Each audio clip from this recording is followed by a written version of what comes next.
warbixin cusub baan idiin sidaa. Warbixinta cusub waxay ku saabsan tahay walaalkeenii gacmaha iyo indhaha lahaa. waa ninkii la odhan jiray Axmed Abshir Cabdisalaam ee ka yimi gaalkacyo Burcaan nagu soo booqday. waa kii dalbaday lacagta gaadhaysa $20,000 si uu isugu daaweeyo, si uu maqalka u badbaadiyo ugu yaraan. ilaahay ha u badbaadiyo maqalka. waxaan idiin xaqiijinayaa muddo 48 saacadood kadib lacagihiina soo gaadhay waxay isku noqdeen $10,000 waxaana dheeraa 300. allahu akbar, allahu akbar, allahu akbar.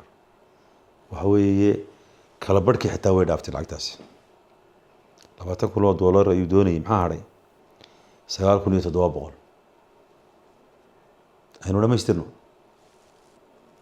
haddaynu helo qof wax ilaahay u dhiibay, nin ilaahay wax u dhiibay, gabadh ilaahay wax u dhiibay, qofkaasoo yidhahda 9,700 baana bixiyey oo inaga furanaya. haddaynu weyno dee sidaynu u ururin jirnay ayaynu u ururinaynaa, waynu isu geegeeraynaa, waynu isu kaashanaynaa khayrka. haddii aad hore uga qayb qaadatay mar labaadna ka qayb qaado, inaan meel dhexe kaga tegin. haddaanad hore uga qayb qaadan walaalka oo aanad u kaalmayna, imika ka qayb qaado. lambarada aad ku soo diraysid ayaan kuu yeedhinaya. 3 lambar baan ku yeedhinaya, kala dooro. ka hore zaad buu leeyahay, ka dhexena wuxuu leeyahay EVC, ka u dambeeyaana idahab.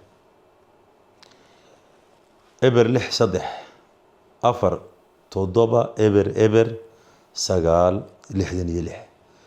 kaasi zaad buu leeyahay, waa shirkadda Telesom. ka ku xigaana waxa weeye waa shirkadda Hormuud, EVC buu leeyahay. furuhu waa 2 62 59 66. ka u dambeeyaana waa shirkadda Somtelo, idahab ayuu leeyahay. eber 6 5 4 7 eber eber 9 66.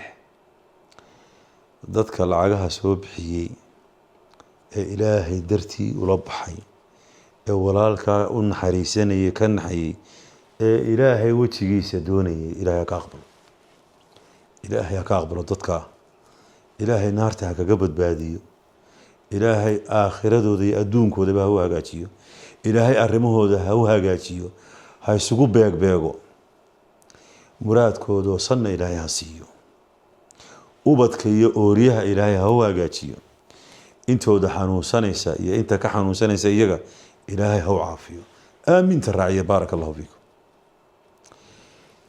sadaqooyinka ilaahay baa guddooma, siduu ilaahay qur-aanka ugu sheegay suurat at-tawba. isagaa qabta sadaqooyinka. ilaahay idinka qabta sadaqooyinka. annaku bashar baanu nahay, ducada iyada iska ilaawa, laakiin ilaahay rajeeyo inuu idinka qabto. ilaahay ha ka qabto, ilaahay ha ka guddoomo.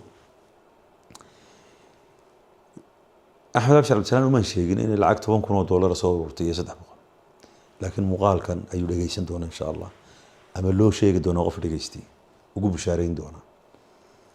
waxaan rumaysnahay waanu shaki ku jirin inuu aad u farxi doono. idinka ka farxiyey, idinku ilaahay sabab idinka dhigay, ilaahay idinka aqbalo. inta aad la baxdeen ayuun baad leedihiin. wamaa tuqadimuu lianfusikum min khayrin tajiduuhu cinda Allahi huwa khayran wa acdama ajraa. waxay aad horu marsataan baad ilaahay ugu tegaysaa. ajarkiyo laba laamay. Ramadan maanta 4 bay ahayd, 1447 hijriya. caawana Ramadan waa 5 waa 1400 waa 2026. cafwan Ramadan caawa waxa weeye waa 5 waa sanadkuna waa 1447 hijriya. February waxay ahayd maanta 21 2026. warka bishaarada baan idin waday iyo hawsha inaynu dhamaystirno. waan ogahay inaad faraxsantiin, annagu waan faraxsanahay, waynu ku wada faraxsanahay. waxaad ila hadlay walaalkiin Cabdimaalik Sheekh Musaal Doon. waxaan idiin sheegayaa Axmed wuxuu iga tegey isla maalinkan ka duwayba gaalkacyo ku noqday, habeennimaduu baxay. isagoo ceergaabo sii socday ugu dambeysay gaalkacyo doonayeen reerkiisa la joogo marka warku halkaa ha ugu tago ilaa halkaa. السلام عليكم ورحمة الله وبركاته.